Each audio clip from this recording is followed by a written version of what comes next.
Well, let's begin this half hour with a court case that is raising eyebrows. An Ohio woman suing a sperm bank for medical malpractice. The reason, she became pregnant with sperm from a black donor.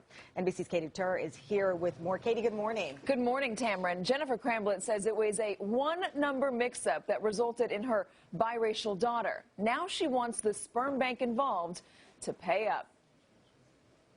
Jennifer Cramblett gave birth to her daughter Peyton 2 years ago. We love her more to this day. She's made us the people that we are. Never trade it for the world. Despite that love, Cramblett is suing the Midwest Sperm Bank in Downers Grove, Illinois, for medical malpractice. Cramblett says she thought she was being inseminated with a white man's sperm, so the baby would look like her partner, Amanda Zinkin. Hence why we chose a blonde-hair, blue-eye individual. According to the lawsuit, after Cramblett was pregnant, she found out she was mistakenly inseminated with an African-American man's sperm instead. All because court papers claim a worker mistakenly read donor number 330 instead of donor number 380. It wasn't as though she was calling in September of 2011 ordering a pizza. She was calling and ordering donor sperm. You cannot just say, oops, I'm sorry, be happy you got a child, and walk away from this.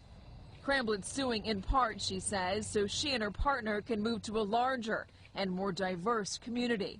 We just want her to have the ability to see different cultures and possibly feel welcomed. In the lawsuit, she says that living in Uniontown, Ohio, even getting a haircut for Peyton is difficult. According to the lawsuit, she says she must travel to a black neighborhood far from where she lives, where she is obviously different in appearance and not overtly welcome. But she insists the suit is not about race. I don't find any problems with having a mixed-race child as far as I'm concerned. NBC News reached out to the Midwest Sperm Bank, but they declined to comment, their lawyer even hanging up on us. Cramblett and her partner provided these pictures of Peyton to NBC News and say they're not worried about what their daughter will think of the lawsuit when she grows up. And she will understand that it wasn't about, we didn't want you, we wanted a white baby. That's not what it was about. Cramblett says while her family is loving, they don't fully understand her lifestyle as a lesbian. And she's worried about how they'll unconsciously treat her daughter, which is also why she wants to move. Now, she's suing the Midwest Sperm Bank for damages in excess of $50,000. Tamron?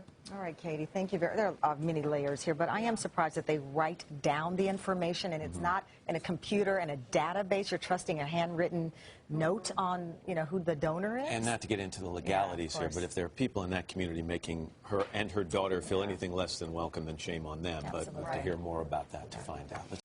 Deciding to get pregnant is always a leap of faith, particularly when using a sperm donor. That's why the woman you're about to meet, Jennifer Cramblett, did so much research on the donor and chose the one that she believed would be just the right fit. Imagine her shock when she learned the sperm bank mixed up the sample and she was pregnant with a child of a different race. All right, let's meet her now. Joining us exclusively is Jennifer Cramblett, the mother of now 2-year-old mixed-race girl, and Jennifer is joined by her attorney, Tim Mincy. Okay, thank you guys for joining us. First to you, Jennifer. So, Jennifer, I want you to explain to us what happened here. You and your partner, Amanda, you decide that you want to start a family, so you opt to use the services of a sperm bank. So how did you learn that the sperm that you were pregnant with was from a black man and not a white man as you had ordered? Well, we actually, 5 months into the pregnancy, we had called to try to get some more vials for the second pregnancy for Amanda. And when I called to order that sperm and those vials, I asked them for 380, and they came back on the line and say, I do believe we've sent you donor number 330. Are you sure that's not what you asked for? And I obviously said no. My donor number is 330 or 380, and they came back on the line and said, well, unfortunately, I think we've erred up and sent you 330. Did they tell you then that the sperm you had gotten was from a black man? How did you find out? Once they did some, and you know, my shock, you know, just it being the different number that I wanted, they said, hold on, let's go into your file, let's do a little bit more research. Came back on the line and then had asked me if I had requested an African-American donor. And at that point I said no. 380 was blonde-haired, blue-eyed, something resembling my partner Amanda. And at that point they said, well, I do believe 330 is an African-American donor, and basically we can no longer talk to you anymore. Wow. Wow. And listen, I understand that someone has to take responsibility. That was a pretty egregious error, but I mean, you know, kids are born with all sorts of things that parents don't expect to do and to learn about, and that's kind of part of parenting. Do you disagree? I mean, kids are picked on for a number of different things, and if she's loved at home, why does it matter? Yeah, why does it matter what, you know, what other people say? And then when she gets older, she may read about this, and how do you think she's going to feel about this later? Yeah, you know, we were always going to have that conversation. If I was here right now with a lawsuit, she's going to know what she is and where she came from and how all this happened. So that conversation was going to be had no matter what. Mm-hmm. She's going to know that we love her unconditionally. Everybody around her loves her. So I think she's going to know why we did what we did. And the basis of the lawsuit and why we're doing what we're doing is so that somebody is held accountable. And this isn't going to happen to anybody else. Speaking of that, how has the sperm bank responded? Timothy?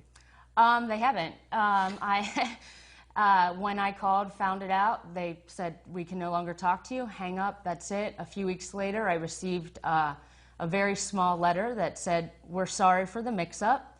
Here is your refund of just the 6 vials that we got wrong. Sorry about the mistake. And that was it. And nobody's reached out, and I think if that would have happened, first and foremost, even when the first conversation happened, if I got shown any bit of compassion and ownership of this mistake, then we may not be sitting here.